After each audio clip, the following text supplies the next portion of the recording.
Kung gagawa tayo ng straight ng tile adhesive, mga kaibigan, katulad nito, no? I-pre-press natin sa gitna para mag-bend.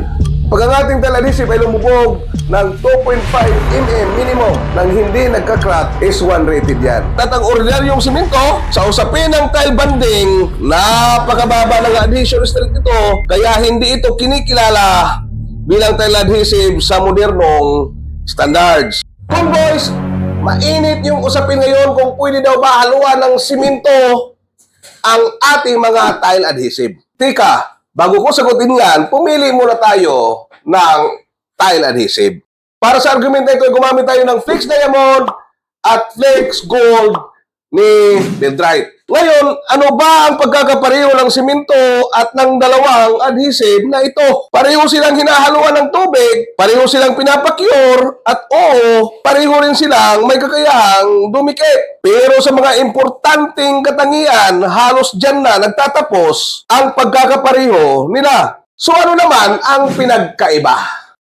Maraming pagkakaiba, pero narito ang ilan sa mga pinaka-importante. Una, shrinkage o pagresiko. Ang ordinaryong simento ay lumiliit habang tumitigas. Kaya nga nagkakaroon ng shrinkage, cracking. Kapag ginamit mo ito sa pagkakabit ng tile, habang rumiresiko ito, ay hinihila nito ang sarili palayo sa tile at substrate. Kaya tumataas ang posibilidad ng debonding o pagkakatanggal ng kapit. Samantalang ang Flex Diamond at Flex Gold ay engineered para magkaroon ng halos walang shrinkage kumpara sa ordinaryong simento. Kaya mas stable ang kapit nito at mas mababa ang posibilidad na mag-debond dahil sa pagresiko. Kaya kapag hinaluan mo sila ng simento, para mong binabawasan ang isa sa pinakamagandang katangiang binayaran mo sa tile adhesive. Pangalawa, flexibility. Ang Flex Diamond ay is 2 rated. Ang Flex Gold naman ay is 1 rated. Ibig sabihin, kaya nilang sumabay sa kaunting galaw, vibration, thermal expansion at thermal contraction ng hindi agad bumibitaw. Kung gagawa tayo ng straight ng tile adhesive, mga kaibigan, katulad nito, no? I-pre-press natin sa gitna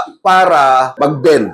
Pag ang ating tile adhesive ay lumubog ng 2.5 mm minimum nang hindi nagka-crack, is 1 rated yan. Pag ang ating tile adhesive ay lumubog ng 5 mm minimum na hindi napupunit or nagka-crack, is 2 rated. So mas flexible ang is 2 kaysa sa is 1. Ang ordinaryong simento ay matigas pero hindi flexible. Para kang may guma para sa tirador. Paganda ito dahil kaya nitong umunat. Pero paano kung tunawin mo ang guma at haluan mo ng bakal? Oo, guma pa rin yun, pero hindi na yun ang guma na kayang umunat gaya ng dati. Nabawasan mo ang pinakamahalagang katangian nito bilang tirador. Ganun din kapag hinaluan mo ng simento ang tile adhesive. Binabawasan mo ang flexibility na binayaran mo para makasabay ito sa galaw, vibration at pagbabago ng temperatura. Pangatlo, kapit o adhesion strength. Ang Flex Diamond at Flex Gold ay sito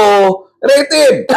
Excuse me po. Ibig sabihin, ang adhesion strength nila ay hindi bababa sa 1 megapascal. Makapit yan, mga kaibigan, at ang ordinaryong simento, sa usapin ng tile banding, napakababa ng adhesion strength ito, kaya hindi ito kinikilala bilang tile adhesive sa modernong standards. Para kang nag-iigib ng tubig at nagpatulong ka sa 2 taon mong anak. Masaya ka pero alam mong halos wala siyang naitutulong sa trabaho. Ganun din ang simento. Kapag ihalo mo ito sa tile adhesive, hindi nito pinapalakas ang adhesive. Sa maraming pagkakataon, pinapahina pa nito ang mga katangiang dahilan kung bakit mo ito binili. Kaya kapag hinaluan mo ng simento ang tile adhesive mo, para kang nag-hire kay Superman pero pinagsuot mo ng kryptonite. Para kang nag-hire kay Iron Man pero hinubaran mo ng armor. At para kang nag-hire kay Darna pero ang ibinigay mong bato ay yung sinisinghot. Ngayon, kaibigan, ikaw ang magsabi.